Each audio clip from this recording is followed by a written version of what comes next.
चार जिल्ह्यांमध्ये आज सर्वच ठिकाणी पंचायत समितीवर आंदोलनं सुरू आहे आणि ही आंदोलनं 20 तारखेला सुरू झालेली आहेत। 2 दिवसापूर्वी सर्व जिल्हा परिषद कार्यालयांवर ही आंदोलनं झाली।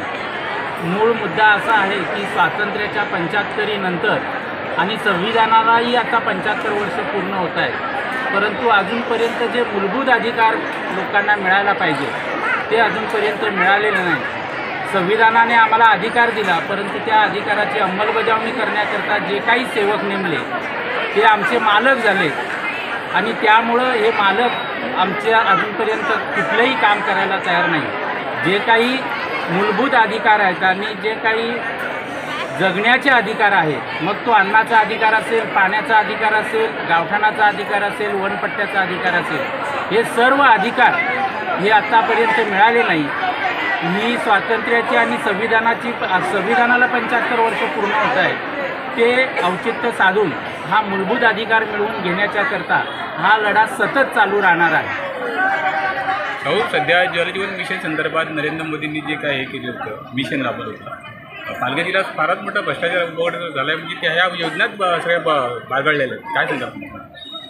खरं म्हणजे निवडणुका आल्या आता तोंडावर आणि आता आम्हाला असं वाटायला लागलं की निवडणुकीचा फंड गोळा करण्याच्या करता शासनाने करोडो रुपये हे लोकांना जलजीवन घराघरात नळाने पाणी येईल असं आश्वासन देऊन आणि करोडो रुपये हे शासनाने मंजूर केले।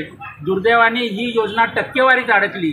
आज तालुक्यामध्ये एकही योजना पूर्ण झालेली नाही। ज्या योजना पूर्ण झालेल्या दाखवलेल्या आहेत त्या फक्त कागदावर आहेत आणि करोडो रुपये खाऊन यांच्यामधल्या काही अधिकाऱ्यांच्या बदल्या झाल्या। निवडुंगे साहेब असतील, पवार साहेब असतील आणि जे आता नवीन आले ते सर्व अधिकारी वर हात करतात। करोडो रुपयाचा भ्रष्टाचार हे हा शासकीय अधिकारी आणि आपल्या भागातील जे काही नेते आहेत किंवा पदाधिकारी आहेत यांनी करोडो रुपयाचा भ्रष्टाचार या योजनेमध्ये केलेला आहे आणि याचा परिणाम त्यांना या निवडणुकीत भोगावा लागेल एवढं 100%।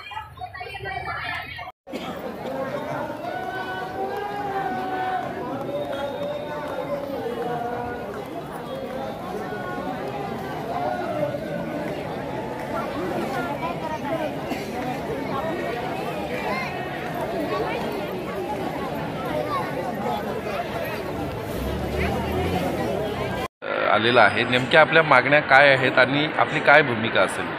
आज या मोर्चाचं पत्र देत असताना किंवा या पंचायत समितीच्या कार्यालयाला निवेदन देत असताना आम्ही 14 मुद्दे त्याच्यावर ठेवलेले आहेत। मग घराखालच्या जागा असेल, वन दावे असतील, गावठण असेल, रेशनिंग असेल, जलजीवन मिशनचा विषय असेल, या सर्व विषयांच्या संदर्भात आरोग्याचा विषय असेल, पशुवैद्यकीय अधिकाऱ्यांचा विषय असेल, हे सर्व विषय आम्ही या निवेदनामध्ये दिलेले आहेत, या पत्रामध्ये आम्ही मेन्शन केलेले आहे। आणि या सर्वच विषयांवर सखोल चर्चा केल्याशिवाय आणि आम्हाला ठोस काहीतरी एक कालबद्ध कार्यक्रम यांनी तयार करून दिल्याशिवाय हा मोर्चा स्थगित होणार नाही आहे।